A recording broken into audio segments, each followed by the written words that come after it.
अब अगर हम समझ लें गंदगी भी है पेशाब की जगह पे, पाखाने की जगह पे, तब भी कुरान कहता है कि पाक है। वज़ू टूट गया तब भी इस्लाम कहता है नहीं, अब तुम्हारा वज़ू हो गया है। कितनी रियायत है देखिए। कोई कहता है ना यार मैं नापाक हूँ, पानी नहीं है, ये नहीं है। इस्लाम ने ऑप्शन दिया है, ये बहाने मत बनाओ। कुरान कहता है, कुरान में तयम्मुम का बयान है। ये सादा सिंपल तरीक़ा है और इसके ज़रिए हमें पाकी हासिल करना है और नमाज़ पढ़नी है, या जो हमारे ऊपर फ़र्ज़ है वो अदा करना है। बहाना नहीं चलेगा, ठीक है। तो ये तयम्मुम का तरीक़ा याद रखिए। कभी अगर ऐसा वक्त हो तो फ़ौरन, अक्सर फ़जर में ऐसा होता है आवाम को आजकल, समझ लो उठे, अब आँख लेट खुली, अब नहाना ज़रूरी था, अब वो फ़जर का टाइम से 5 मिनट बचा है, आप 5 मिनट में पानी गर्म करेंगे कि ठंडे पानी से नहाएंगे, कपड़े चेंज करेंगे और कब नमाज़ पढ़ेंगे। तो ऐसे समय में क्या करना है, फटाफट तयम्मुम और नमाज़ पढ़ लो। अच्छा, तयम्मुम भी टूटता है, जिन बातों से वज़ू टूटता है उन बातों से तयम्मुम भी टूटता है। या फिर जैसे पानी मिल गया,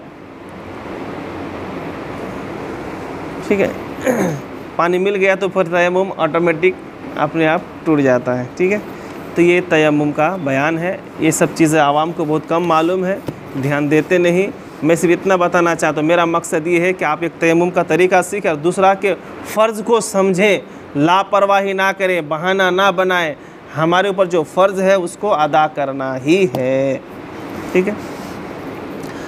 अब बहुत सारे लोग इसमें भी कंफ्यूज है कि वज़ू टूटता कैसे है, तो वो भी मुख्तसर सुन लीजिए।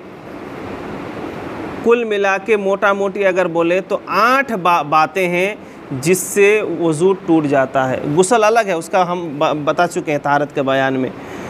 वज़ू 8 बातें हैं जिससे टूटता है, ठीक है।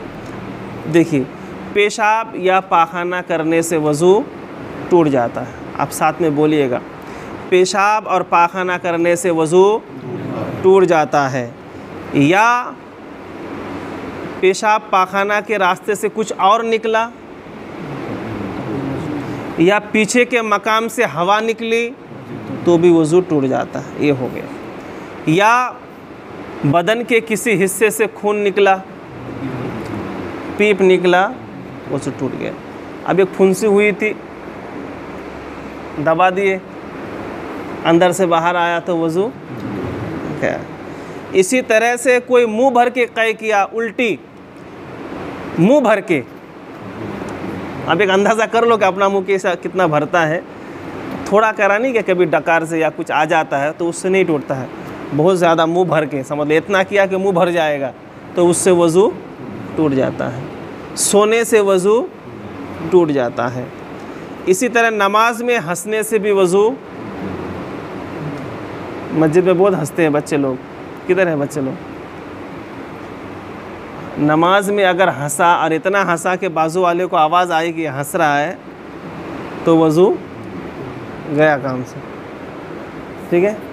नमाज में ऐसे हंसने से नहीं टूटेगा, नमाज के अंदर हंसने से टूटेगा, ठीक है। इसी तरह से कोई पागल हो गया तो वज़ू उसका टूट गया, अच्छा था और पागल हो गया तो वज़ू टूट गया। इसी तरह से कोई बेहोश हो गया, चाहे 1 सेकंड के लिए हो या 1 घंटे के लिए हो, उसका वज़ू टूट गया। ये वो बातें हैं जिससे वज़ू टूट जाता है, बाकी कोई बात नहीं। मोटा मोटी बात, पेशाब और पाखाने के रास्ते से कुछ भी निकले वज़ू टूट गया।